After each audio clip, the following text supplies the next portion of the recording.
Saa hii ni chama ambayo iko na direct membership, na ikakuwa tamu ya pili ya Mwai Kibaki ikakuwa ruling party, ilikuwa inaongoza. Na wakati huo hiyo serikali ilikuwa na PNU, lakini pia ilikuwa serikali, kulikuwa na handshake kati ya Kibaki na Raila. Odinga akakuwa prime minister, Kibaki na akakuwa president, Kibaki akiwa anaongoza PNU. Kwa historia kidogo, hiyo ndio sababu chama inaitwa Party of National Unity, kwa sababu ilikuwa inaleta vyama tofauti kutoka Kenya yote kuwa member wa chama. Sitaki kuingia sana, kwa hiyo tutakuwa na mikutano ya kueleza zaidi hiyo kazi, kwa sababu leo ni siku ya kuanza recruitment, na tutaenda kila eneo la Kenya kufungua maofisi na kurecruit members wa chama. Kwa hivyo langu muhimu sasa ni shukrani kwa viongozi wa vyama vyetu ya Azimio ambao wamekuja kuwa nazi siku ya leo. Tuko na wawakilishi wa vyama mbalimbali na wengine pia nafikiri wako njiani, lakini kwa sababu ya muda tutaanza kuzungumziwa na kusalimiwa na wale wako tukiendelea, alafu mwisho tutakata keki ya 15 years. Kwa hivyo tunaanza kwanza tusalimiwe na viongozi wenzetu wale wako hapa, na nisititishe ya kwamba PNU ni chama cha Azimio, hatujabanduka hapo. Azimio inaendelea kupata nguvu zaidi. Najua kuna story huko ambazo huwa zinakuwa sponsored na wale wa watu wa Kenya kwisha. Hawa ndio wanakuwa na story mingi, siwi Azimio imeenda namna hii, siwi nini, wakipiwa makelele kule kwa sababu wananchi wamekasirika, wanasema ni Azimio. Kila siku wakiota Azimio. Hata wakati Azimio haiko huko, iko kazini yake Azimio. Sasa wananchi wamechoka, yale mambo walielezwa mengi. Siwi tutawafanyia nini? Mtakuwa na wifi kila mahali mkitembea. Siwi mama mboga atakuwa kiongozi minister, siwi wa ishara gani? Siwi bonda zitakuwa za aina gani? Hiyo story zote mwaka moja na nusu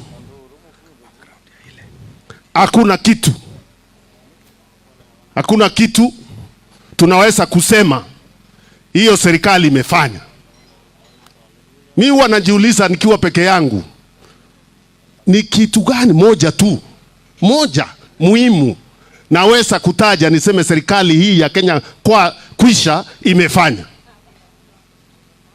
Kama ni mambo ya project, launching ya project ni zile zilifanywa na Mheshimiwa Uhuru Kenyatta. Ndizo wanazunguka wakilaunch mara ya pili, mara ya tatu. Wakirundia promises ya zile zingine watafanya mara ya 4. Hiyo ndio mzunguko tunaona. Na wakiendelea hivyo wananchi wanaendelea kukasirika, ndio unaona kelele. Hiyo kelele hailetwi na mtu yeyote. Ni wananchi kuwa wamekosa sasa imani. Na yale mambo wameelezwa yote ni bure. Baba ataeleza sasa hivi, mimi nilikuwa tu nataka kuchangia kidogo kusema hivyo. Kwa hivyo Azimio imesimama imara, na sisi kama PNU tuko hapo ndani, atubanduki.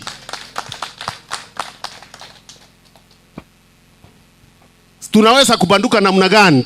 Tukitazama legacy ya kiongozi wa PNU Mzee Mwai Kibaki, ile kazi alifanya kufufua uchumi wa Kenya ulikuwa umekwisha kwa miaka 25 ya Moi. Akaifufua Kenya, ikarudi, uchumi ukarudi, heshima ikarudi, ajira zikaanza kupatikana, tukakuwa na confidence that it can be done. Kazi inaweza fanyika. Sasa tuko kwa mteremko. Tukimaliza hiyo kazi yote, hata ile imechangiwa na Uhuru baada ya Kibaki, hiyo ni mteremko, sasa ni kumalizia. Kwa hivyo sisi lazima tuwe kule kuko na timu ambayo inataka kubadilisha hiyo, na hiyo timu ingine ni Azimio la Umoja ikiongozwa na baba Raila Amolo Odinga. Kwa hivyo nataka niwaojilishe viongozi wale wengine tuko nao kwa vyama mbalimbali ambao wamekuja kushikana nazi hapa. Tuko na Mheshimiwa Wanjakoya hia, nani amjui? That's require introduction. Alafu tuko na Mheshimiwa ndugu yangu wakili Eugene Wamalwa hapa. Tuko na pia Mheshimiwa Senator Wambua, kiongozi wa Wiper, na pia ambaye anawakilisha Mheshimiwa Kalonzo Musyoka kwa mkutano wa siku ya leo. Na pia tuko na kiongozi wa Azimio katika mbunge. Mimi sitaki kumuita minority kwa sababu sisi ndio majority huko. Hata tukihesabu members wa Azimio kwa bunge ndio wengi. Sasa hiyo miujiza ya kumfanya yeye minority ndio majority huko sijui ilitoka wapi, lakini ako hapa Mheshimiwa Ndai na viongozi wengine watafika tukiendelea. Kwa hivyo nataka nianze bila kuchukua wakati mwingi, nimualike kiongozi wa wale wengi mbunge atuweze kukistart mkutano hii yetu, atueleze kwa ile mambo inakuja. Tunajua kuna mambo inakuja mbaya zaidi kwa bunge. Mambo inakuja mbaya zaidi. Mnafikiria mmetozwa ushuru, lakini ile inakuja. Kama unafikiria kuna ushuru umepata, utashangaa ile inakuja. Ni kama wanataka kurudisha ile ilikuwa inaitwa hati tax, matiti tax. Wakati wa ukoloni ilikuwa, sio ati mimi naunda hiyo. Wakati wa ukoloni kulikuwa na hiyo. Ilikuwa hiyo. Nyumba inatozwa ushuru, ng'ombe ushuru, na ukiwa na msichana ushuru. Ilikuwa inaitwa hiyo, naita matiti tax. Ilikuwa hii serikali inazunguka kwa hiyo sasa ikitafuta anything it can get some money, lakini huyu atanyorosha huko. Mpigieni makofi Wandai akizungumza na nyinyi. Asante sana Mheshimiwa Peter Munya, kiongozi wa Azimio, Mheshimiwa Raila Odinga, wanachama wa PNU. Hamjambo? Mimi langu ni kidogo sana. La kwanza kabisa, kwa niaba yangu na kwa niaba ya wabunge wenzangu wa Azimio katika bunge la kitaifa, tumekuja ili tujiunge nanyi katika hii hafla ya kusherekea miaka 15 ya chama cha PNU na vile vile kuanzisha usajili wa wanachama kwa njia ya dijitali. PNU, as you all know, is a party with a rich history. For some of us who belong to ODM, we remember with nostalgia the coalition government that was formed between PNU and the ODM, between President Mwai Kibaki and Prime Minister Raila Amolo Odinga. That is one government in the post-multi-party Kenya that one can say left a mark.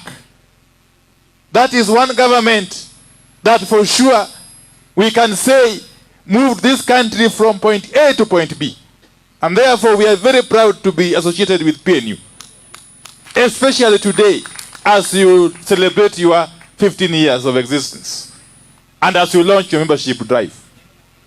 Secondly, PNU as a member of the Azimio coalition is an integral part of our movement going forward. Kwa vile nchi wakati huu tunapoongea iko mahali mbaya sana, kwa sababu hawa jamaa wa Kenya kwisha, hawa jamaa wa UDA wameshindwa na kazi. Kwa hivyo nchi nzima inatutegemea sisi wanaazimio, na ni lazima therefore tuanze safari leo, kwa sababu safari ya kesho huanza siku gani na siku njema huonekana saa ngapi? Asubuhi na mapema. Hafla hii ni ishara ya kwamba sisi kama wanaazimio tumeanza safari, na ni safari ya kukomboa nchi. La pili, mimi ningependa kusema ya kwamba nyinyi wana PNU mko na bahati, kwa sababu kiongozi wenu Mheshimiwa Peter Munya ni kiongozi wenye busara, ni kiongozi ambaye ana msimamo, si mtu ya kuyumba yumba. Mheshimiwa Peter Munya, asante sana kwa kusimama imara,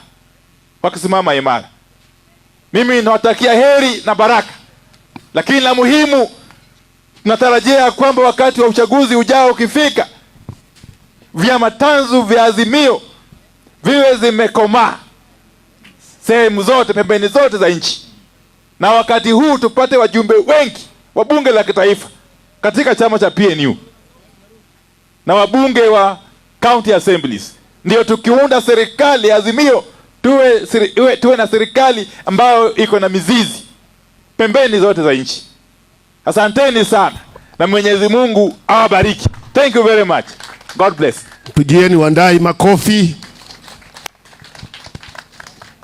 Hiyo ni kiongozi yako na usemi vizuri sana huko kwa bunge, na tutategemea yeye kwa vita ile inaendelea kuhakikisha Wakenya wajamalizwa na ushuru wa pesa ambayo hatujui inaenda kufanya nini. Sasa nataka nimwalike kiongozi mwingine shupavu ambaye anatetemesha dunia huku, na si mwingine ni Profesa Wanjakoya, one of the most educated Kenyans. Na mwimbie kawimbo hiyo asikie vizuri, naona ana chama chetu cha PNU, chama cha pendeza, kazi iendelee. Chama chetu cha PNU. Asante.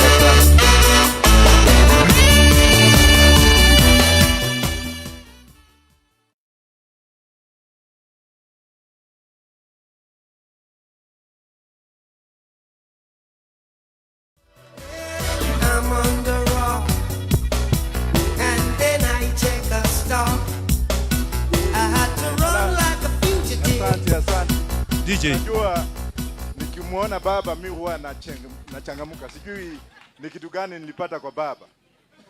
Mheshimiwa Munya, sijui nitaku-describe namna gani.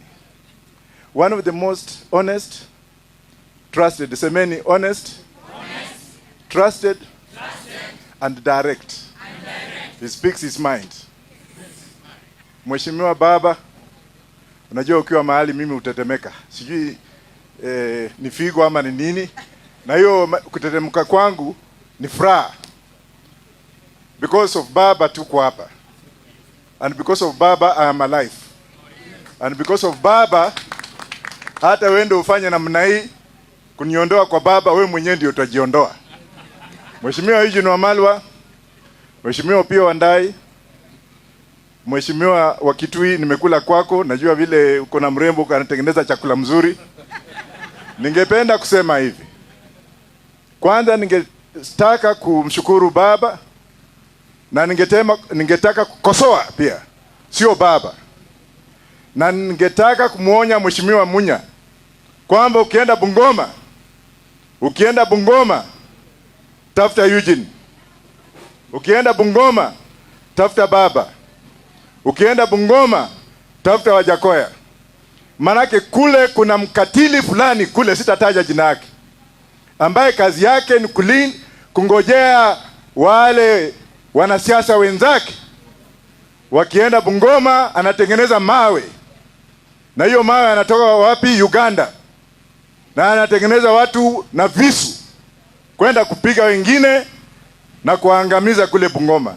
Baba, sijui kama nasema ukweli. Bwana Munya, ukienda huko mheshimiwa, Chunga, there is a politician from Bungoma County, a man who can never be elected apart from fear, causing fear among people. A man who has put other people's lives at stake because he wants to please Ruto. Let me bring it out clearly that we are aware of him, and we are also going to warn him. Akienda mahali pengine Kenya, msimfukuze, welcome him. But ujinga wake, na mimi ndio nimesema, utaisha before 2027. Sumenipigia makofi tamani. That man should know that Kenya of today is a Kenya of young and old. It's a Kenya of men and women. It's a Kenya of people who have gone through the transition of democracy led by none other than Raila Odinga.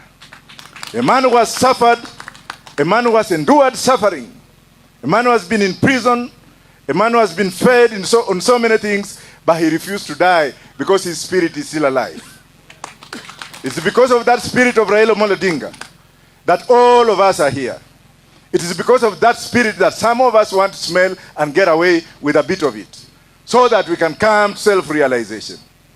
And we as members of Roots Party, please, if you have joined Munya's, na unatumianga ile kitu ingine, tafadhali kaa huko.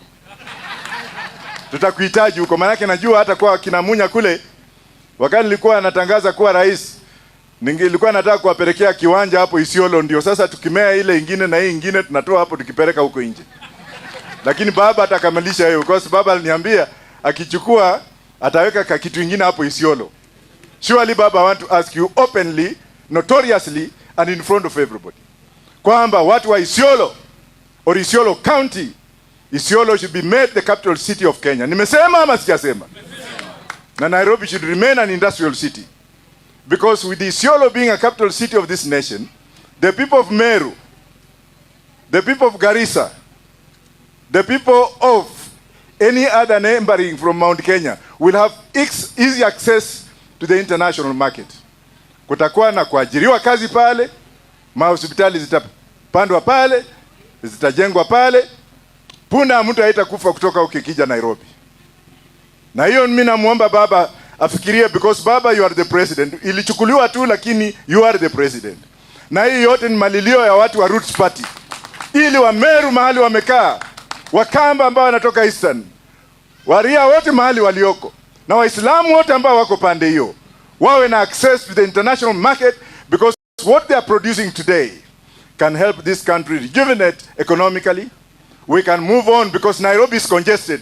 Let us have a mindset of moving away from here and devolve our capital city. Finally, I'm also asking Baba to reconsider bringing in 3 tiers of government. It was Baba's original idea, but then we are for it in Roots Party. And Mheshimiwa Munya also want to look at it that way, so that we have a federal government.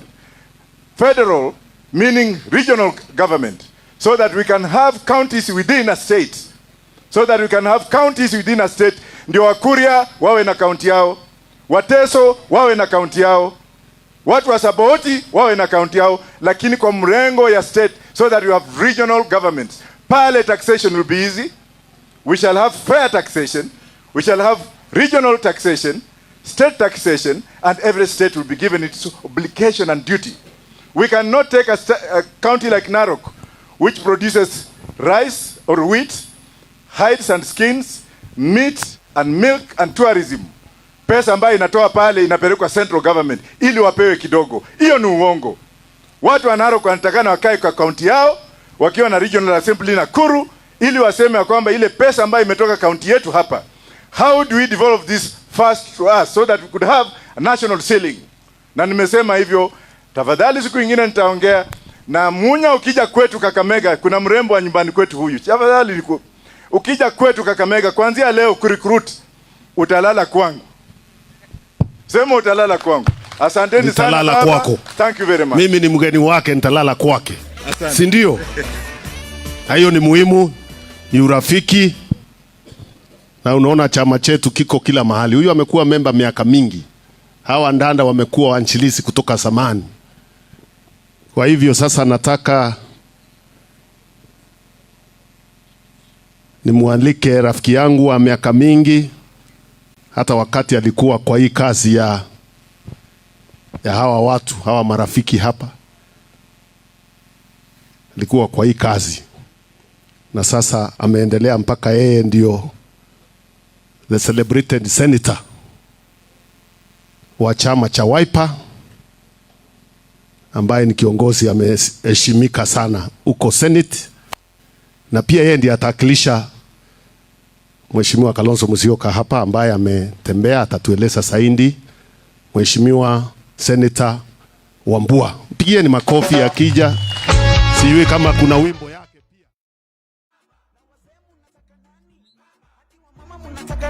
Baba, kila kona munataka nani? Baba, atehu, mbio, onera, borome. Rudia bwana, donge. Jana munataka nani? Baba, na wazee munataka nani? Hadi wa mama munataka nani? Baba, kila kona munataka nani? Baba, atehu, mbio. Kono juu, kono juu, kono juu. Kono juu, kono juu, kono juu. Kono juu, kono juu. Twende. Vijana munataka.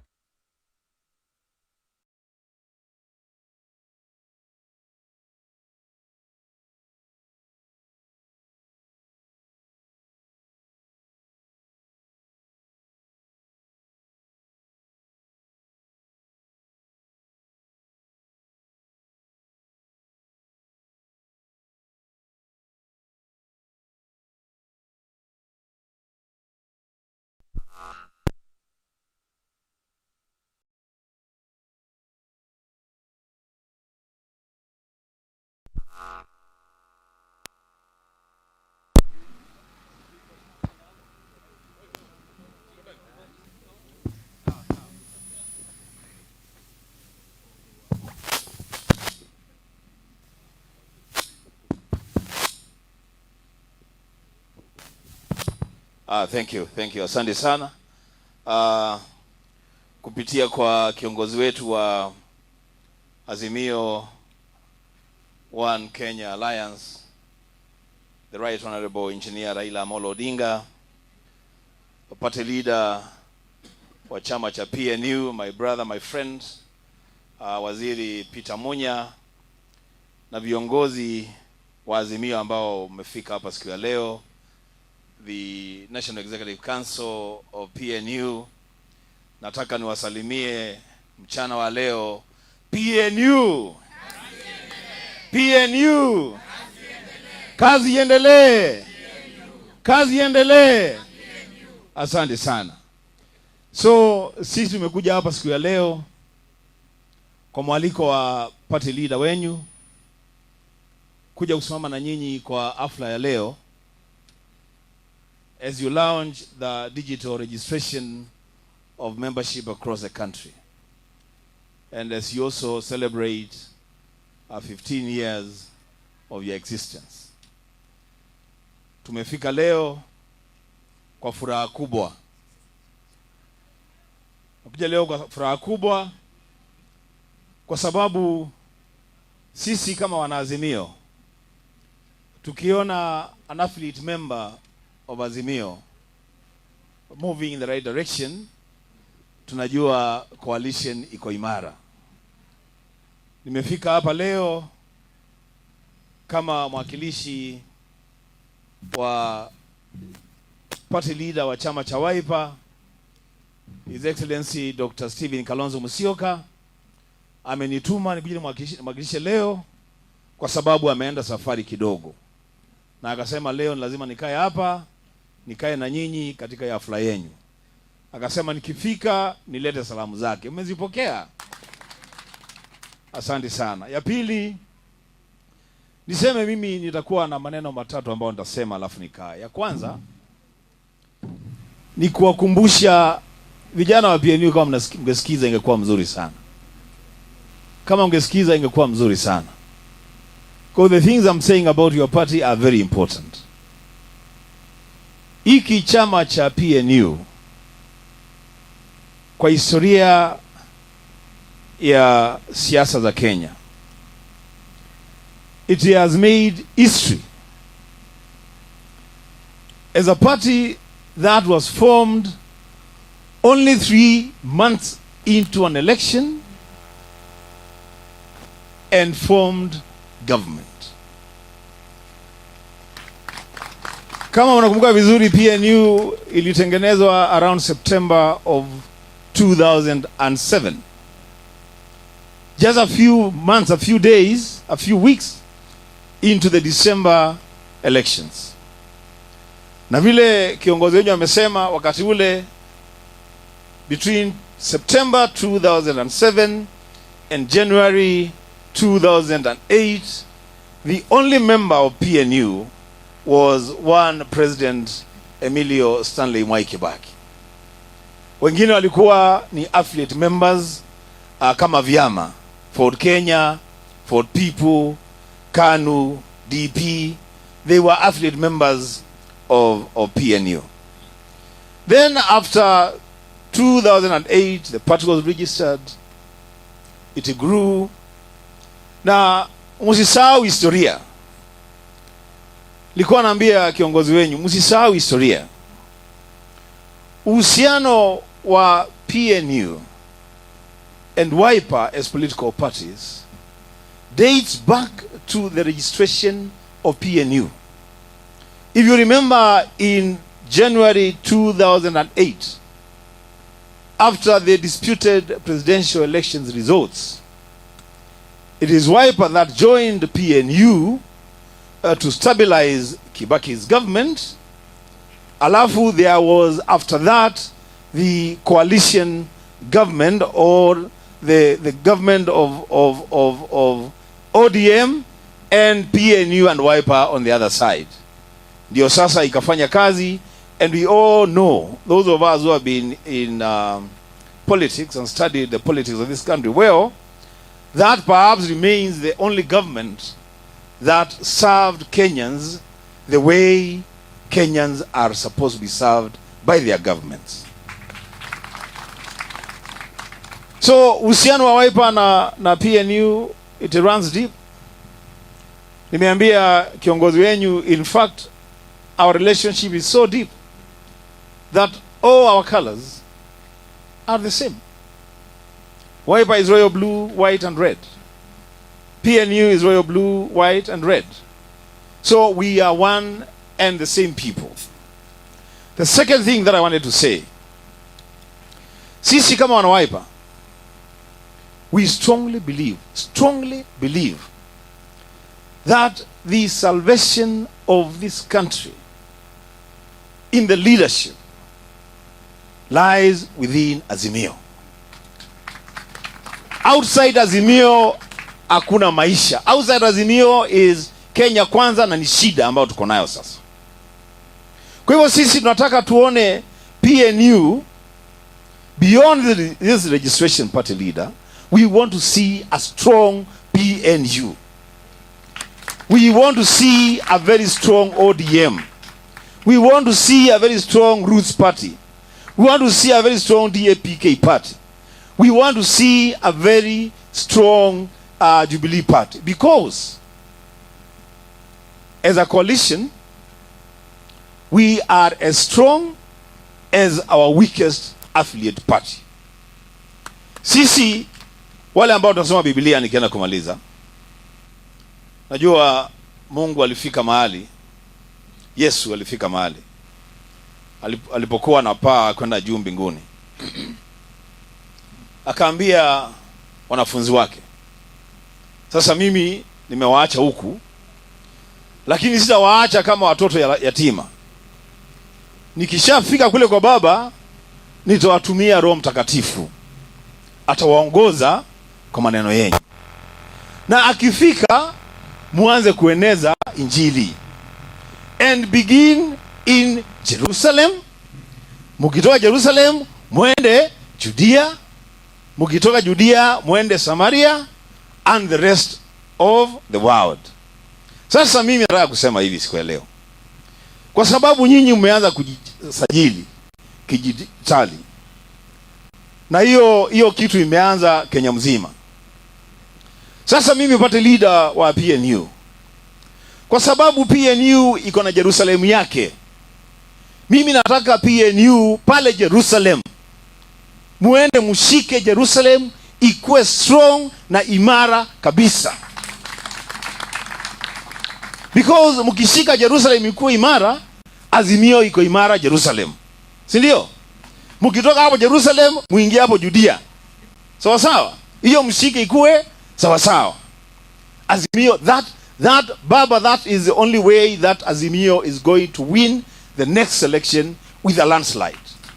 We strengthen our political basis across the country. And we should be very careful about something called friendly fire. Because friendly fire is fire and it kills. Si ndio? Ukipigwa risasi hata kama ni ya ndugu yako ama ni ya mama yako, ikikupiga utafanya nini? Utakufa. We must be very careful about friendly fire. Tuhakikisha kwamba kama PNU it has a base in a region. Sisi wote wana Azimio tunaenda pale kwa base ya PNU, we protect that base for Azimio, na tunajua mwenye kutushikilia pale ni PNU. Tukienda mahali ingine tuna strengthen our parties across the country. That way hawa watu tutawapungia pumzi na tutawatoa mapema. Ya mwisho, hii serikali ambayo inaongoza Kenya yetu siku ya leo. Baba, nimesoma news this morning. Nimeona inflation in January has actually jumped to 6.9, almost 7%. That means that the cost of living, the value of our currency, the cost of doing business in this country is becoming a lot more difficult by the day. Na hawa watu ukiwauliza wanasema tuko na mpango. Juzi nimemsikiliza Bwana Musalia Mudavadi na mimi nahurumia yeye kidogo, because he seems to have lost direction. You know, he seems to, I don't know. Anasema sasa very soon mtaona mabadiliko. Very soon. Sasa hii mabadiliko ilianza August last year mpaka saa hii very soon mabadiliko itakuja. Hiyo itafika kweli? Hakuna mabadiliko itafika. Sisi sasa ukweli wa Mungu wa Kenya, and I say this with confidence, ukweli wa Mungu ni kwamba Kenyans now ni lazima tuvumilie kukua wa Kenya. Because under the Ruto administration there is no hope of a better life tomorrow. There isn't. If it was there we would have seen it. For now we haven't seen anything. Ni shida juu ya shida. Lakini baba, nataka nikushukuru kwa sababu ya kusimama imara kutetea wa Kenya na kutushikanisha sisi wote vyama tanzu vya Azimio tutembee safari moja. Na mimi ndani kuhakikishie hayo maneno ambao kiongozi wao amesema, Peter Munya, our party leader. Baba, I want you to rest assured that any mischief that this government wants to play pale kwa bunge watatupata kule. We shall stand firm. We shall stand firm and fight for what we believe to be the rights of the Kenyan people. Asanteni sana wana PNU, and God bless you. Thank you very much.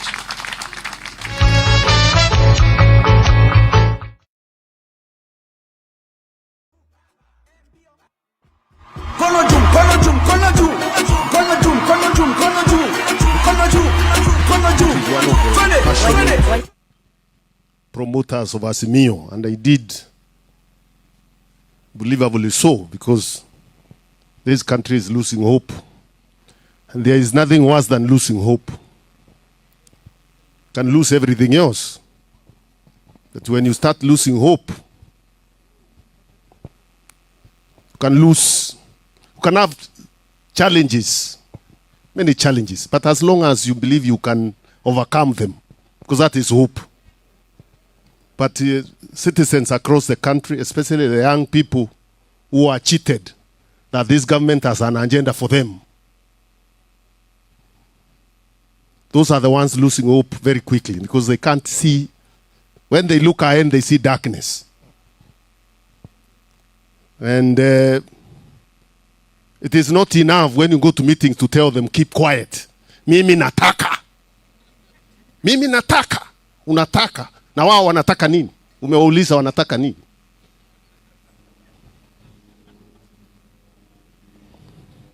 It's not how loud you speak, how firmly you pronounce yourself. This country will be changed by properly thought out policies and the programs that address the issues affecting the citizenry. But if you are running a wash-wash economy, a wash-wash government, nothing is ever thought out. You just pronounce things. Dream out something at night, then the next morning you are announcing Kenya is going to be a visa-free country. Which country in the world is visa-free? So you are inviting criminals, networks across the world to come and cause havoc in your own country.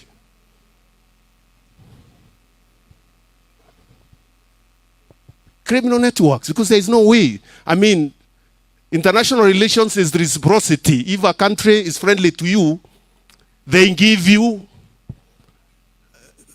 that concession. Then you give them in exchange. It is never given free. I don't want to say the best example of that kind of approach. Because if I say then, those who give things to anybody, who fight. Don't want to say that, but you can't turn our country into that kind of an approach. Anyway, let me take this opportunity to invite my brother, whom we have worked closely with for many years, wakili mwenzangu, kiongozi wa chama. Huko wakati tulikuwa tunaenda na yeye huko, tulikuwa tunaita chama ya mbolea. Na tukasema kweli mbolea ni muhimu sana. Kuna eneo mbolea iko muhimu Kenya yote. Lakini najua Western Kenya kwa hata muhimu zaidi. Najua chama ya mbolea DAPK na kiongozi wake si mwingine ni wakili wa Malo ambaye amesimama kila mahali Azimio inahitajika, mambo ya sheria yanaongoza hapo. Mpigeni makofi basi.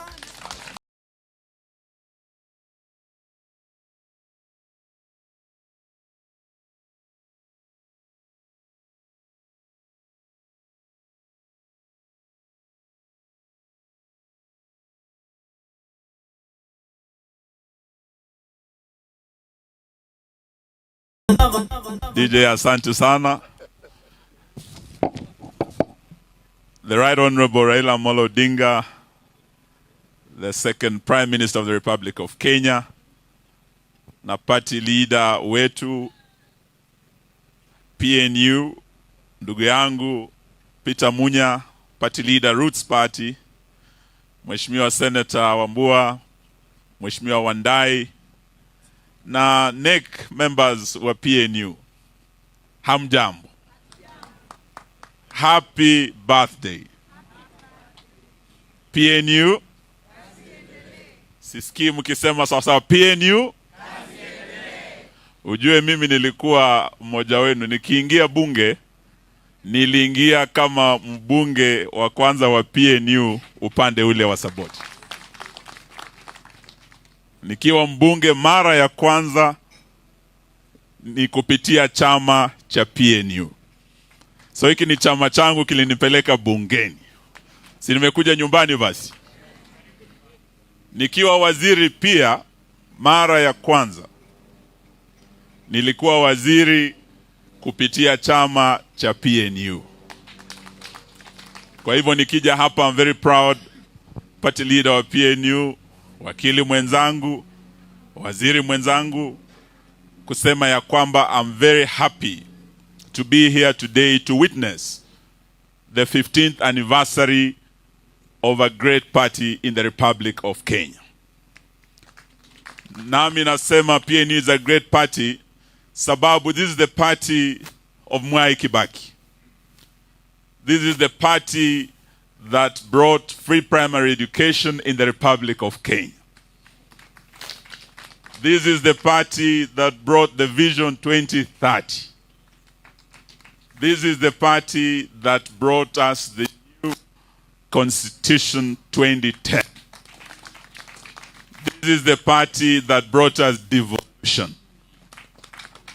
Kwa hivyo PNU kiwa hapa, labda kuna wengine mmekuja juzi, wale tulianzisha PNU, we are very proud to be associated with a party that transformed Kenya na ambayo ilileta mabadiliko kwa maisha ya Wakenya. Kupitia muungano uliokuweko kati ya Rais Mwai Kibaki na Prime Minister Raila Amolo Odinga, Kenya saw transformation. Kenya saw some of the best policies ever. Policies that were transformative, that changed the lives of all Kenyans. Indeed, when we meet today and we compare PNU and the government, the Grand Coalition government, and the transformation that we realize through good leadership, good policies, and we compare with what is going on now in the Republic of Kenya, we can only shed tears because kuna shida Kenya hii jamani. We are seeing today a government that has lost direction, that has plans that have failed, that has come up with failed policies, trial and error policies. Ukisikia mambo ya G2G, ile walileta wakatuambia eti wameenda Uarabuni, wana mpango mzuri sana utakao hakikisha ya kwamba mambo ya dola kwenda juu itakwisha Kenya. Badala ya dola kwenda chini, dola imeenda wapi? Juu. Mambo ya mafuta ndiyo hiyo imewashinda. Wakasema eti wamepeana bilioni 16 kwa KNTC kuimport vyakula, bei ya vyakula ishuke. Badala ya bei ya vyakula kushuka, imetoka bottom, imeenda wapi? Up. Hawa ndio wamesema sasa mambo ya housing levy ndio hiyo mahakama imetupilia mbali mpango huo. That plan has failed, and all those who are trying to force that illegal housing levy, tunawaambia kwanza vile mahakama imeamua, we want them to cease deducting money from Kenyans mara moja. In fact, we want to see them refunding Kenyans money that was illegally deducted from their payslip. Hiyo mnaunga mkono?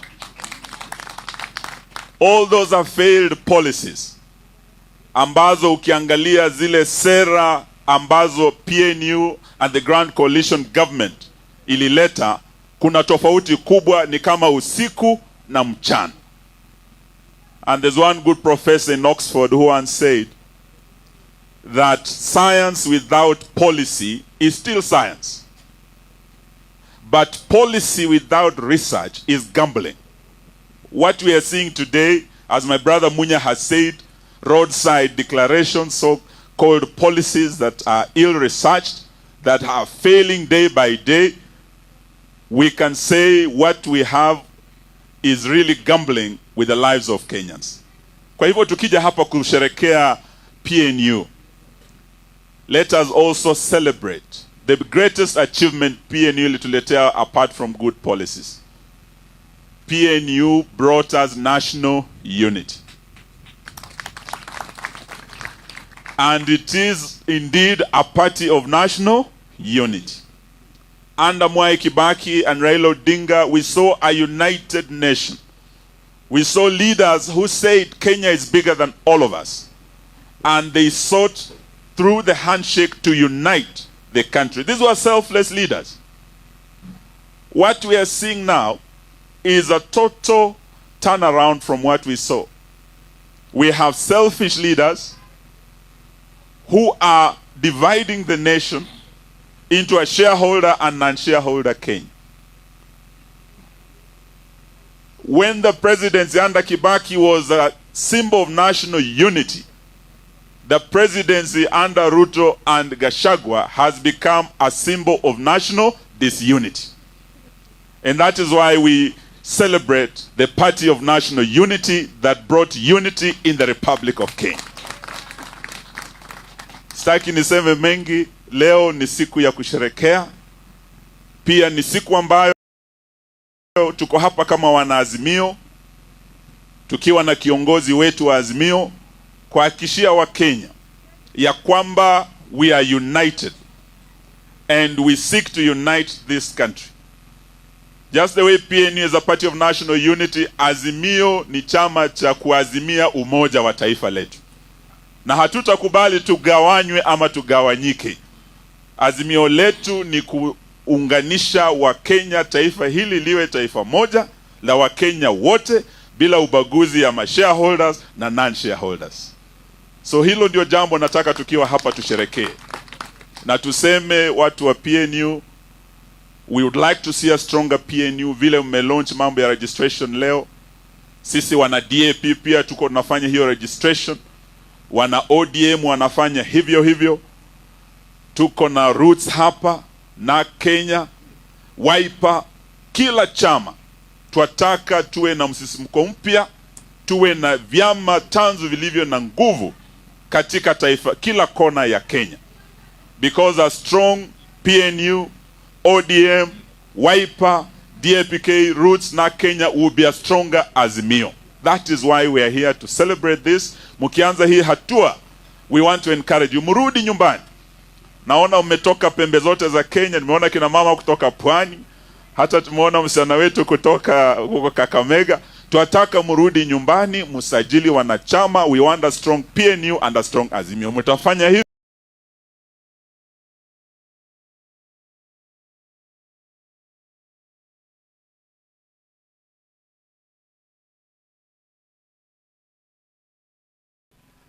The second Prime Minister of the Republic of Kenya na party leader wetu PNU, ndugu yangu Peter Munya, party leader Roots Party, Mheshimiwa Senator Wambua, Mheshimiwa Wandai na NEC members wa PNU. Hamjambo. Happy birthday. PNU. Sisikii mkisema sawa PNU. Ujue mimi nilikuwa mmoja wenu, nikiingia bunge niliingia kama mbunge wa kwanza wa PNU upande ule wa Saboti. Nikiwa mbunge mara ya kwanza ni kupitia chama cha PNU. So hiki ni chama changu kilinipeleka bungeni. Si nimekuja nyumbani basi. Nikiwa waziri pia mara ya kwanza nilikuwa waziri kupitia chama cha PNU. Kwa hivyo nikija hapa, I'm very proud, party leader wa PNU, wakili mwenzangu, waziri mwenzangu, kusema ya kwamba I'm very happy to be here today to witness the 15th anniversary of a great party in the Republic of Kenya. Nami nasema PNU is a great party sababu this is the party of Mwai Kibaki.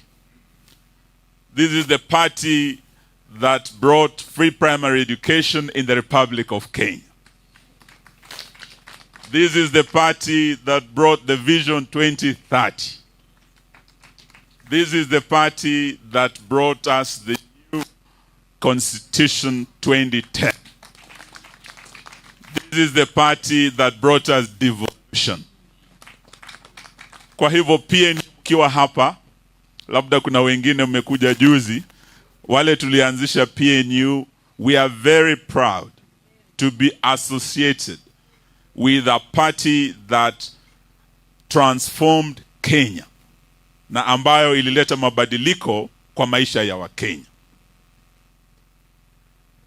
Kupitia muungano uliokuweko kati ya Rais Mwai Kibaki na Prime Minister Raila Odinga, Kenya saw transformation. Kenya saw some of the best policies ever. Policies that were transformative, that changed the lives of all Kenyans. Indeed, when we meet today and we compare PNU and the government, the Grand Coalition government, and the transformation that we realize through good leadership, good policies, and we compare with what is going on now in the Republic of Kenya, we can only shed tears because kuna shida Kenya hii jamani. We are seeing today a government that has lost direction, that has plans that have failed, that has come up with failed policies, trial and error policies. Ukisikia mambo ya G2G, ile walileta wakatuambia eti wameenda Uarabuni, wana mpango mzuri sana utakao hakikisha ya kwamba mambo ya dola kwenda juu itakwisha Kenya. Badala ya dola kwenda chini, dola imeenda wapi? Juu. Mambo ya mafuta ndiyo hiyo imewashinda. Wakasema eti wamepeana bilioni 16 kwa KNTC kuimport vyakula, bei ya vyakula ishuke. Badala ya bei ya vyakula kushuka, imetoka bottom, imeenda wapi? Up.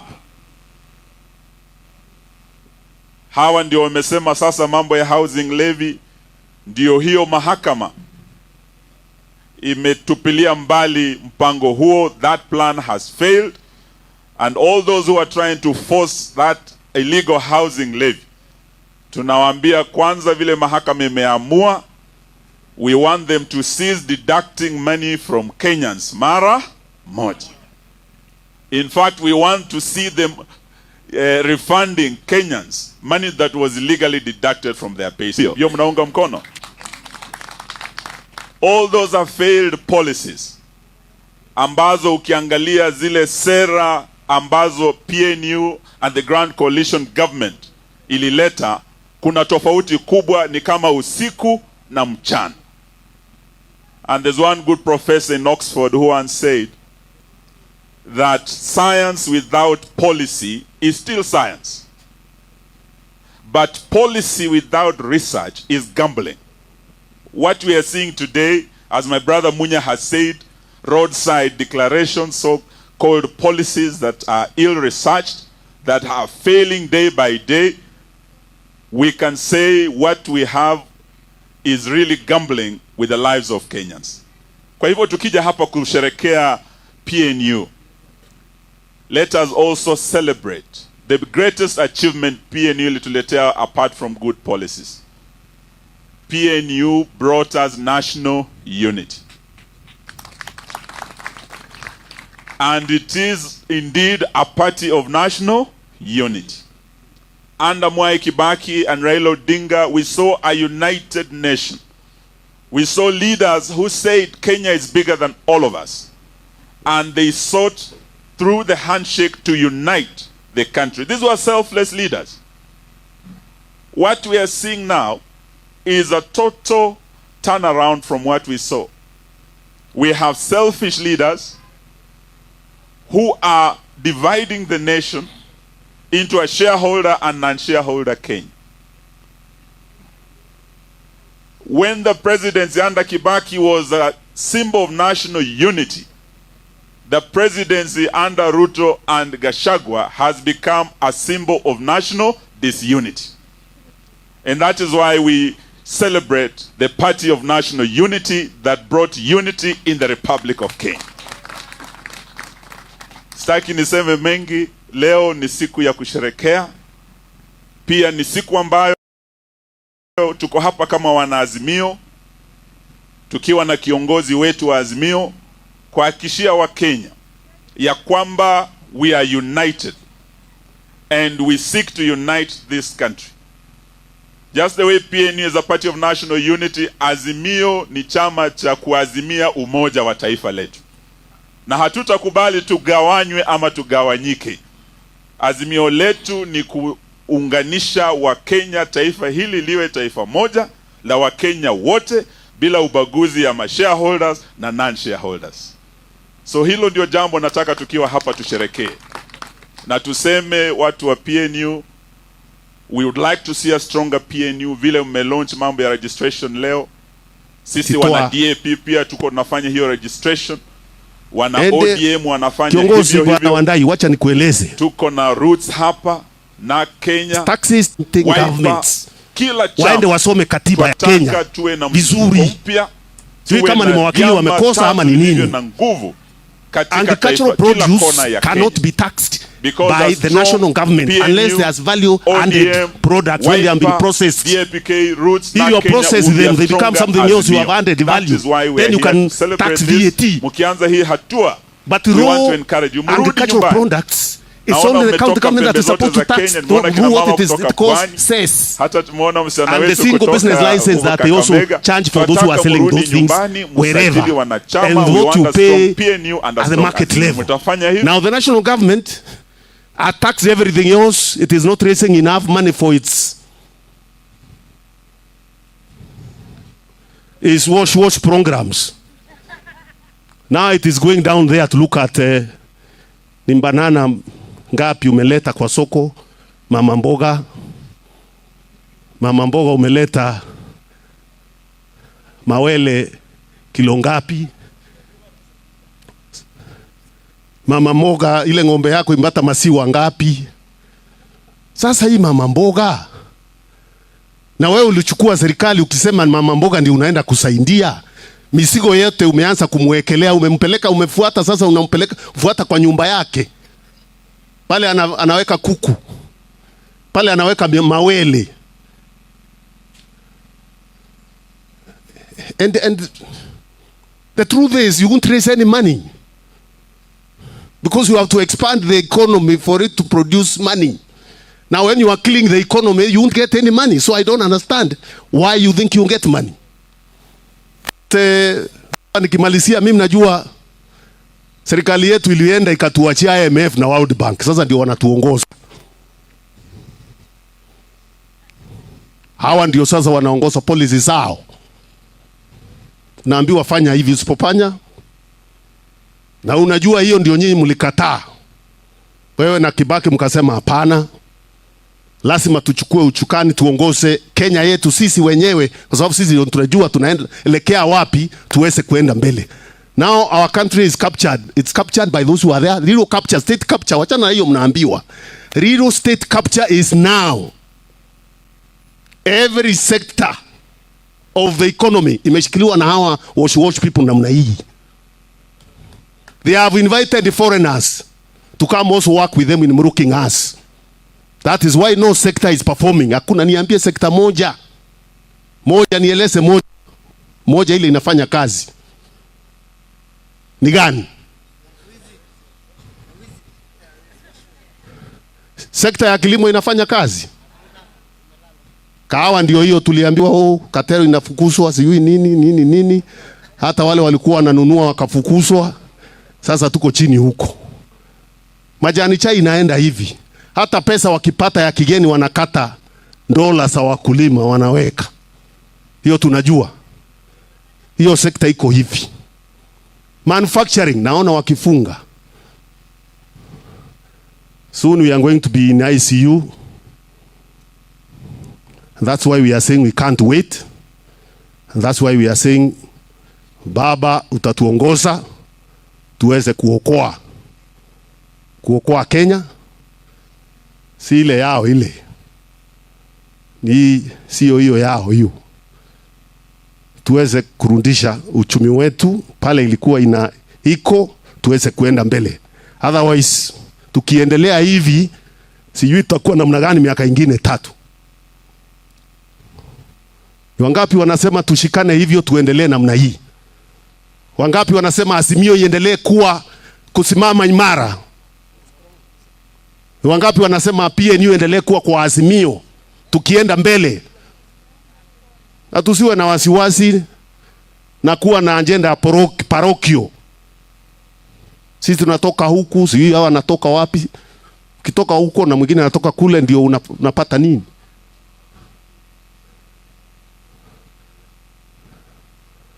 What matters is opportunity, economic opportunity. Hata ukitoka mahali ukuwe na mtu wako hapo ambaye anakumaliza na unasema ni wako. Kama vile senator wetu alisema, friendly fire kills. So if your brother messes up the economy and you can't take your children to school, what is the story about him being your brother? So it's nonsense, isn't it? Ndugu yako hauna shinda na yeye afanye mambo yake kwa nyumba yake, kwake nyumbani. You don't have an issue with that. Lakini mambo ya uchumi na kuendesha inchi ipatiwe wale wanafanya nini? Wale wanaweza. Tunaelewana? Kwa hivyo bila kuendelea zaidi, nataka kusema kutoka hapa wiki ingine mbili, next week, towards the end of the next week, tutakuwa Meru. Tunataka kuanza kufungua ofisi Meru, ya branch ya Meru na recruitment. It's already kicked up, imeanza leo. Alafu after that tutakuwa Murang'a. Tuko na program, I'm announcing the first 2 stopovers. Tunaanza Meru the other weekend, not this one. Alafu after that tutakuwa Murang'a. After that to announce the other destinations, but that's where we're starting. We want to move. Hii shinda ya Kenya itangoja sisi tukikaa tukiongea tukipiga ngumso tu. Lazima tuhusike na tuonekane na tugumse na wananchi. Wameanza kuelewa, tuwaeleze zaidi tuweze kuenda mbele. Kwa hivyo nataka sasa kwa heshima kubwa tusimame sisi sote, tuweke ile wimbo siwi ni gani ya kumkaribisha baba hapa aweze kutuzungumzia. Hiyo weka, hiyo ni Azimio, si ndio? Siweke kwanza basi, ama ingine kama huku na hiyo sio lazima. Basi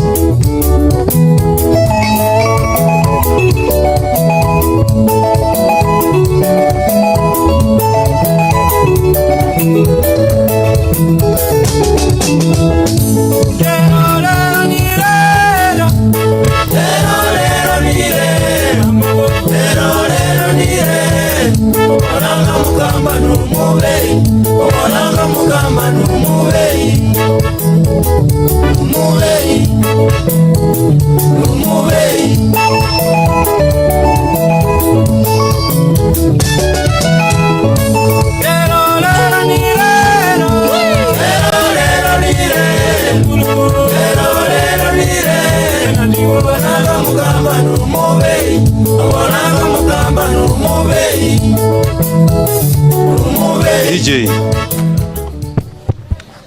Pigeni baba makofi tena. Makofi ya mkaribisho kiongozi wetu wa miaka mingi ambaye he has never let Kenya down. He has never, look at his history. You can say so many other things, but kama kuna kiongozi patriotic who has had Kenya at his heart for all those years, he has been there. Ni huyu baba. Hawa wengine waoshi. Taki kusema mengi mimi. Basi mpigieni makofi sasa tutuzungumzie. Asante. Haya. PNU hoye. PNU hoye. Nasema PNU. PNU. Kazi endelee. Kazi endelee. Asante sana.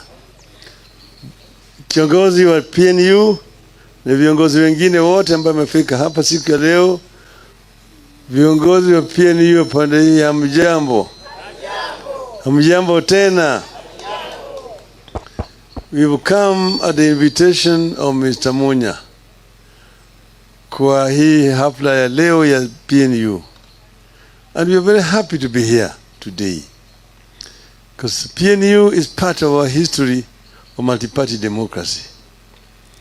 And as you know, members or the founders of PNU were with us at the inception of multipartyism in this country. The fight for multipartyism in Kenya was a very, very hard and bloody one. And many Kenyans lost their lives in doing that struggle. So the day when ultimately Kanu went to Kasarani and the declaration was made to remove that section 2A, was a historic day for Kenyans. They said tutoe ile section 2A pia Nyalo alisema tuwache hawa watu. And then we were Ford exploded. Kenyans were everywhere on the streets. So after that, parties came up. Since that time, it was first originally only Ford. Then came DP. Eventually Ford split into Ford City, Ford Kenya, and so on and so forth. But then we moved on, and we ensured when we were writing our new constitution to state in there that Kenya is a multi-party democracy. This was because of the period that Kenyans went through a very bloody dictatorship of single party. And we said, never again will Kenyans agree to go back to that kind of situation. So I'm happy to be here when PNU is celebrating 15 years. It reminds me of my late friend, Emilio Mwai Kibaki, a great Kenyan by all the standards. Mwai Kibaki was a very simple person. You talk to Kibaki and a man of very few words. He did not speak many things. And after you say something which he does not agree with, just say, huyo ni mjinga. Yamesema ni mpumbavu huyo tu. Wachana na yeye. So past Kibaki was in DP when Ford, eventually Ford Kenya, and so on. But ultimately, we decided to come together. We decided to come together because of historical reasons. When Moi was trying to impose leadership in the country, we said no to Moi. And we met, and it took us a long time to come together. Ultimately, we agreed we were going to come together. But the problem was who was going to lead this coalition. Everybody wanted. We were 7 of us. We said ourselves we are going to Uhuru Park. And we want to go there and tell the Kenyans who is the leader. Oh, let's go there today and tell them we are going to come back in 2 weeks and tell you who is the candidate. I knew that that was not going to work. So when we went back, when we went to Uhuru Park, I had the last word as the leader of the LDP. And I must have the courage to say, no, si mzee Kibaki anatosha. The whole field went wild. Kibaki tosha. Kibaki tosha. And that's what the people were waiting for. And after that, NAC came together and brought the people of Kenya together. And we then went to elections and we won the elections. They said in leading international journals and papers, including New York Times and the Times of London, that Kenyans were the most optimistic people in the world at that time. Kenyans believe yote inawezekana. Why? Because they said they were unbogable. We were unbogable. And that was the spirit of NAC.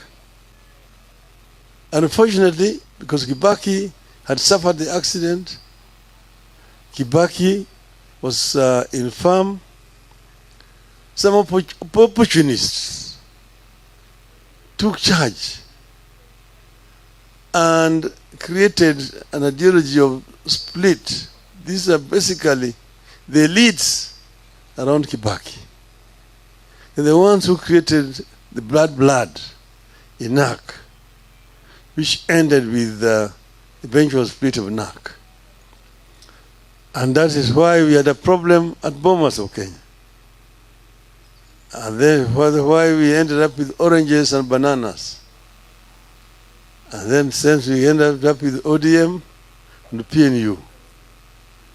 I'm giving you that history to know that PNU and ODM have one common origin.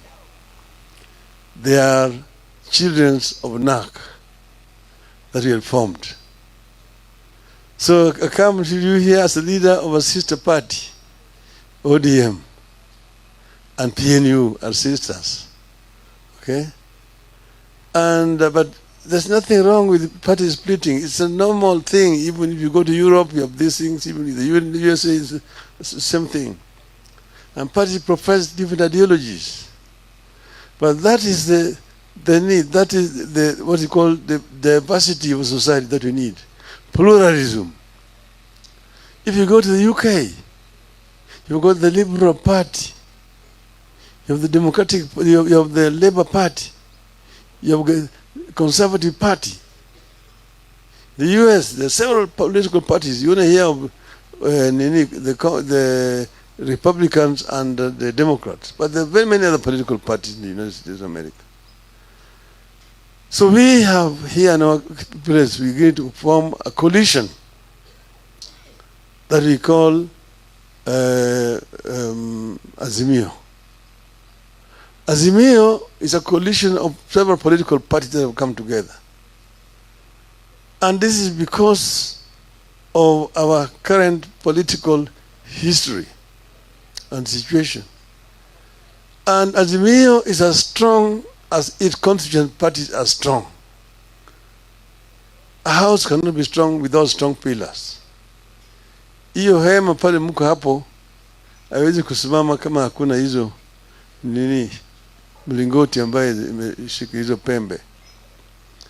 So the stronger PNU, the stronger Jubilee, a stronger Wiper, a stronger NAC Kenya, and a stronger ODM, a stronger DAP, equal to a stronger Azimio. And that's why you've seen ODM launch membership drive. And we started in Nyanza, we finished all the counties of Nyanza. We went to Western, we finished all the counties of Western. This last week we were in the coast, and we finished all the counties in the coast. We will be doing the Rift Valley. We will be doing Northeastern. We will come to Eastern and the mountain region as ODM. So we encourage PNU and all other constituent parties to do the same. This way, as PNU will become strong. If these constituent parties are strong, there are areas you call the strongholds of PNU. So when I go there, I don't talk about PNU. When I go there, I just encourage members there to be PNU. And I also say ODM is also available. Like this Saturday, I'm going to be in Meru. You're good with Monya. Yes, he's going to be there next week. When I go there, I'll send his greetings. He'll do the same wherever he is. Wherever I've been to, I've conveyed the greetings of all the leadership of Azimio. This is where we are.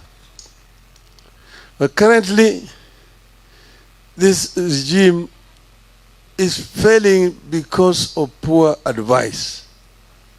Because of poor advice. And I want to give them a free advice. You know, when we came to government, we found a government that was bankrupt. Kibaki himself was sick, but he could give us advice of what to do in his sickbed. But we were there, implemented what we agreed on as our policies.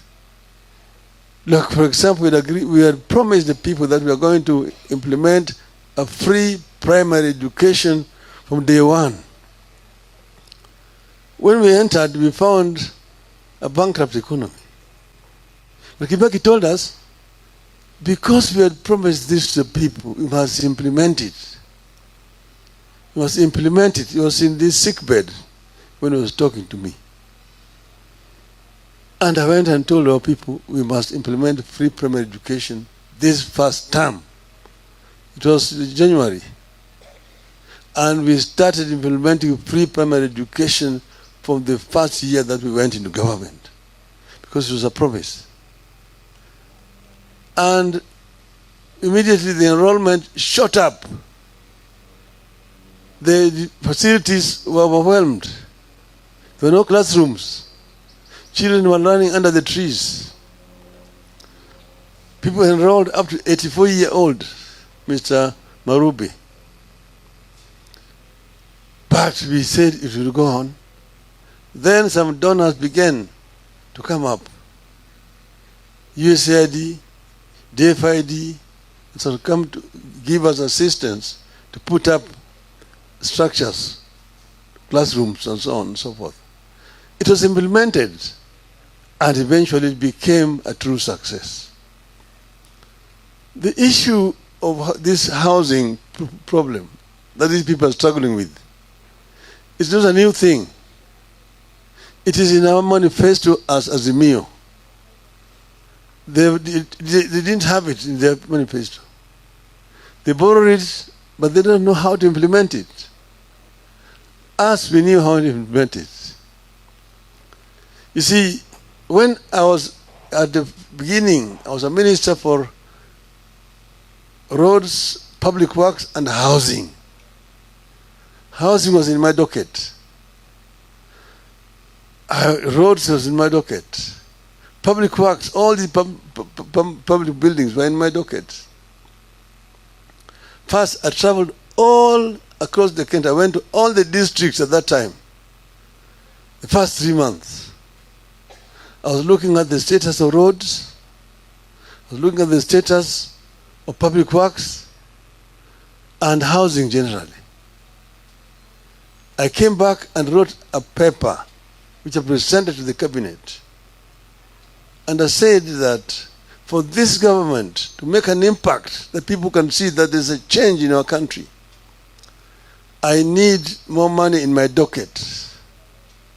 So I want each and every ministry to donate 5% of their budget to my ministry.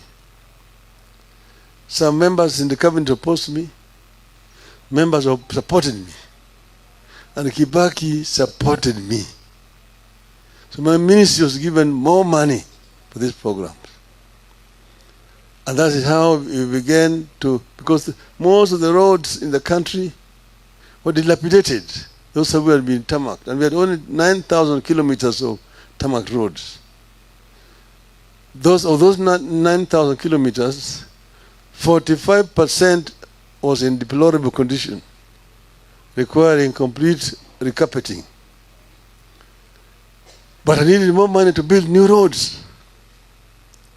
So I found when the cost of constructing roads was 55 million shillings per kilometer, a standard 5-meter gauge road. I sat with my engineers down and we went to nuts and bolts. What is it that you require to tarmac 1 kilometer of a road? As an engineer, now I'm talking as an engineer. And we found out, eventually reduced the cost from 55 million shillings to 20 up to 25 million shillings per kilometer. Because that is where the money was getting lost. So you can be taxing people to do roads, but if you don't look at nuts and bolts, most of this is just going to go to people's private pockets. So we were able now, and we are also widening the gauge, 6 meters instead of 5 meters, plus soldiers for cyclists and pedestrians. But it's still between 20 to 25 million shillings, from 55 million shillings. Then In the issue of public works, there are so many public works which have been abandoned over the country. Provincial headquarters, district headquarters, hospitals, colleges, schools, and so on, which are built and left just hanging there. Went around. And I said, before we start new projects, we complete all these white elephant projects and put the money. And we completed all of them. All those which were, you see, you saw the Nyayo, how do you call it? Nyayo, the one on Thika Road. Nyayo, what? It was for vehicles up there. And then we had provincial headquarters in Kisumu, there was one in Mbale, in Vihiga, there was one in Chicago, there was all over the place, and hospitals. But the housing, affordable housing thing, was an issue. I went to Malaysia, I went to Singapore, I went to Korea, and saw what they had done in what you call this affordable housing scheme thing. I came back here and revised the housing policy, how to roll out this housing program. And the day I presented it in Parliament, and it was approved in Parliament, because I found a very old housing policy which had been in place since 1966. The day it was approved, there was a cabinet reshuffle, and housing was removed from my docket. But I continue to push this affordable housing thing. The most successful example is found in South Korea, so done by General Park Chung-hee. And it is founded on basic fundamental human rights for the people. If you go there, we have put them in our constitution. It is also in the ODM manifesto. 1, the right to life. Every Kenyan has a right to life. Number 2, the right to food. Each and every Kenyan has a right to food. 3, right to shelter. Each and every Kenyan has a right to shelter. Nobody should sleep on the streets. 4, right to health. Every Kenyan has a right to health and Medicare. If one is sick, whether they have money or they have no money, they have a right to Medicare. 5, right to education. Every child born in our country has a right to education, even if the parents have no money. From primary, from nursery, primary, secondary, up to university. Then right to work and so on and so forth. But if you're doing this affordable housing thing, it must be affordable. We came up with slum upgrading in towns, because we found that in Nairobi, 60% of the population here live in slums.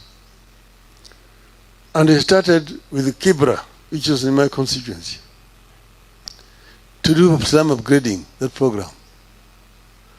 And how do you do it? Because it's not a standard thing as one size fits all.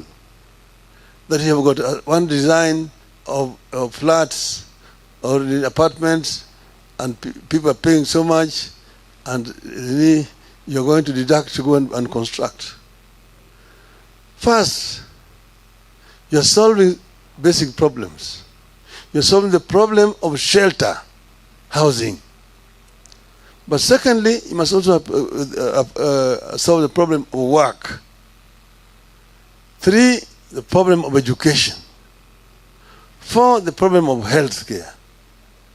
So all those settlements which are being done there, they're not the same designs, depend on the need and the area.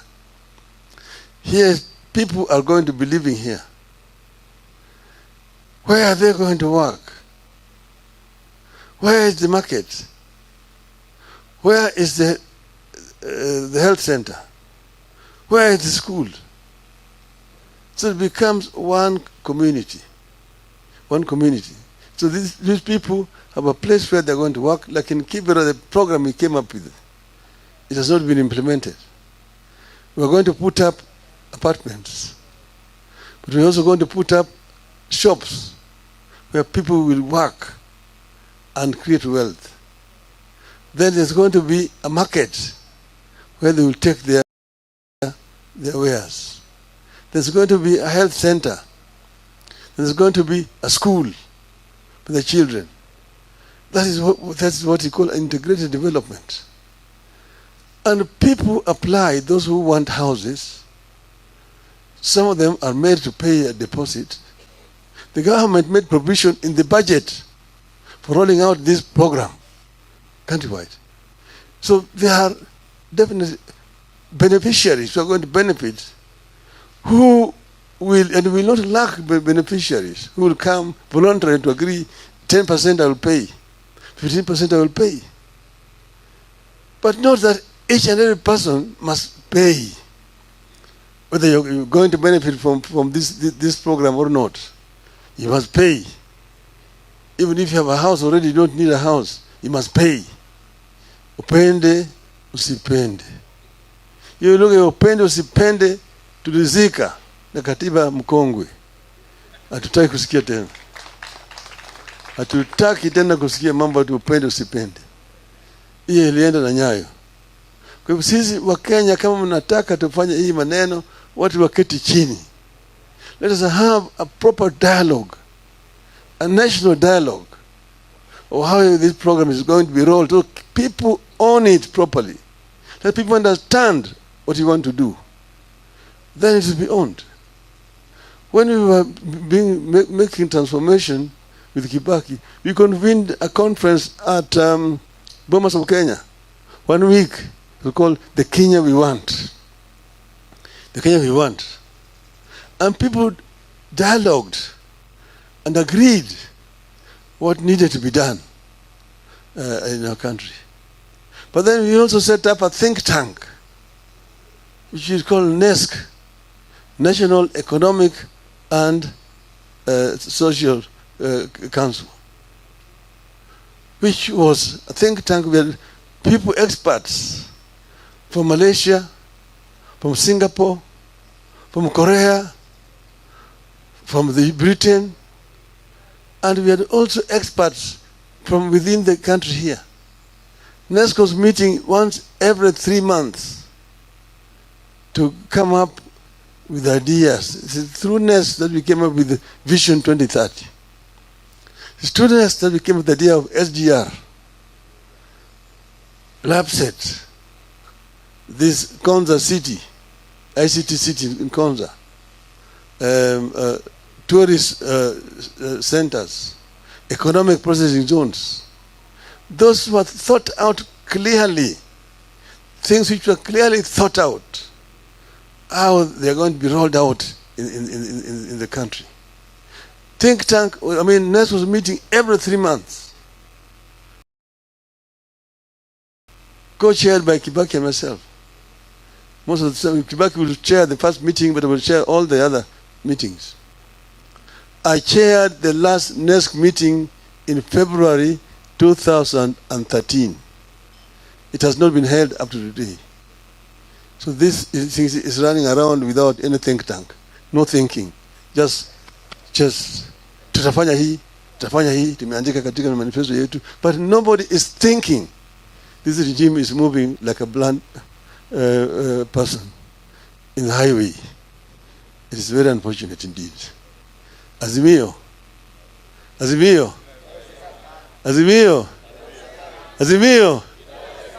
I don't want to bore you much longer. Thank you very much. Asanteni sana.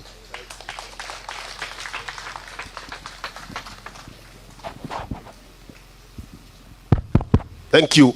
Pigieni baba makofi mazuri. Anatueleza vyema the thinking that went behind the policies during their coalition government with Kibaki. It's one thing to see something successful. It's another thing to know what goes behind it for it to flourish. Nothing comes. That's why we are calling this government wash. Because there is no thinking and the time to plan for anything. So anything goes. You can call it a government of anything. Anything goes. Baba has explained what real housing program is, what it is and where it has been done. In Rwanda here it was done. First of all, they started with indicating grass-thatched houses for the very poor who are nothing. Inakuwa a national program funded by government funds, government budget. Now you don't go back asking people for money again, because even the government money is people's money, isn't it? Now you go asking poor people who have nothing, they are not able to build a house. Civil servants who can even not afford a mortgage, you are telling them, pay money, we build you a house. Kwa sababu lengo ni pesa, watu, hiyo ni biashara ya watu. Kuna watu wameambiwa kwa kila simiti wewe utapata hii. Kwa kila chuma siwi ngapi utapata hii. Kwa ile balasi utapata hii. Tunajua. Sasa ni mnapewa mdomo tu kunjuni, nyumba mnajengewa. That's why you can see them getting very annoyed when the court say no. You have not followed the right procedure in the law. Follow the law.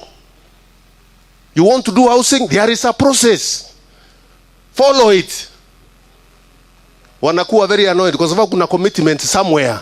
If it doesn't work, if it does not work, there are certain commitments that have been given somewhere. So things won't work. Hiyo ndio unaona shinda. Mimi sitaki kuongea saindi, baba ameeleza. Tunataka sasa tuweze kuingia kwa ile awamu ya mwisho ya launching the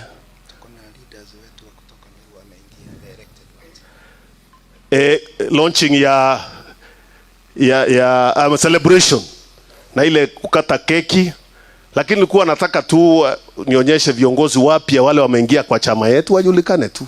Bwana Chege yako wapi? Chege Majusi. So one of our youngest members. Nataka tu aweze kuonekana ni kiongozi wa vijana, hata sisi kuzungumza kwa sababu ya time. Seme tu salamu. Salamu tu. Ningetaka kuwasalimia. Mimi kwa majina ni Joseph Chege Majusi. Baba, nimekuwa kwa ofisi yako na vijana wangu na nikakwambia Azimio tukikaa pamoja huyu mtu hata kura milioni 1 hawezi pata. Thank you so much, na sitaki kuongea sana kwa sababu ya wakati. Bwana Kiruka kiongozi mwingine supavu pia anatujoin hapa leo. Salamu tu. Receive officially. Asante sana Mheshimiwa Peter Munya. Mheshimiwa baba, hii safari tumetoka mbali. And I believe hii wakati huyu Zakayo huyu lazima ashuke. Na tunasema vizuri, either ashuke ama tukate nini? Tukate nini? Na yako goroko. Thank you very much. Sasa kwa sababu ya muda, kuna viongozi wako hapo, ni kuwaonyesha tu, sio kuzungumza. Najua Meru tuko na SBA wengi na walikuwa na ceremony huko ndio hawakuweza kufika, lakini wawakilishi wako wandogo. Tawaonyesha tu, hakuna speeches tafadhali. Haya. MCAs wetu wanaweza simama and wave to the crowd tafadhali kama wako hapa. Wapi makofi yao? Asante sana. That is an integral part ya chama. Sasa tumefikia tamati. Na hakuwezi kuwa na birthday bila keki. Hakuwezi kuwa na birthday bila keki. Haya, wapi wimbo wetu tukileta keki?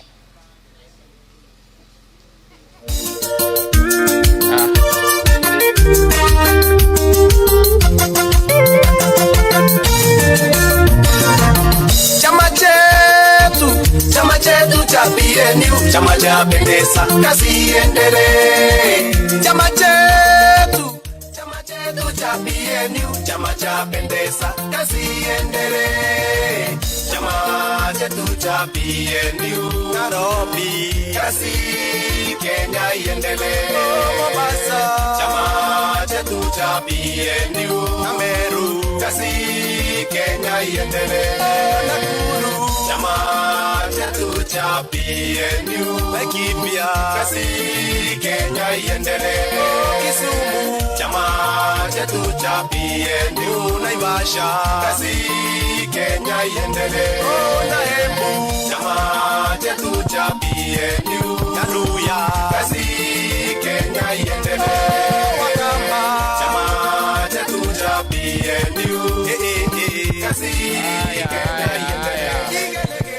Sasa party leader atatusaidia kukata keki akisaidiwa na kinara wetu baba, si ndio? Wapi makofi? Thank you. Yes. Not everyone, Wacha tuongozwe na party leader. Chairman, karibu. Yes. Haya, cameraman. Oh, mko hapa. Haya.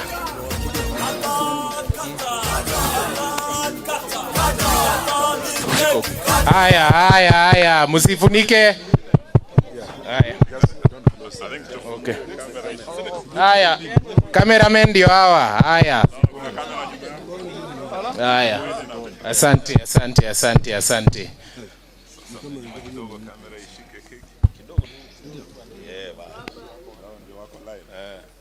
Haya, party leader, unaweza tuongoza ukisaidiana na baba kukata keki. 15 years PNU.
Haya, baba ataonja keki.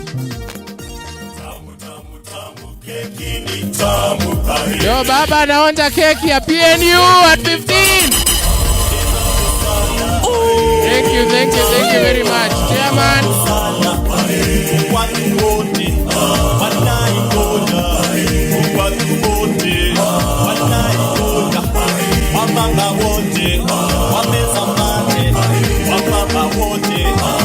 Asante sana. Other leaders, seni muonje keki.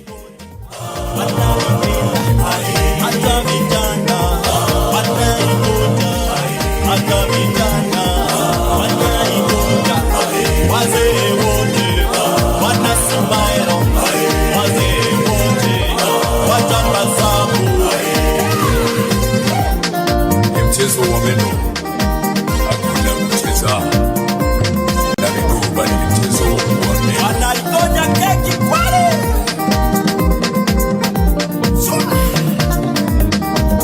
Keki ni tamu kwale.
Baba will propose a toast for us.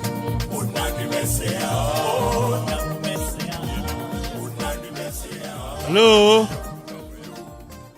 In honor of PNU's long life of 15 years, we want to bring you to have many more years of life. For 15 years of PNU, cheers! Cheers! Cheers! Cheers! Cheers! Cheers! PNU hoy! PNU hoy! PNU hoy!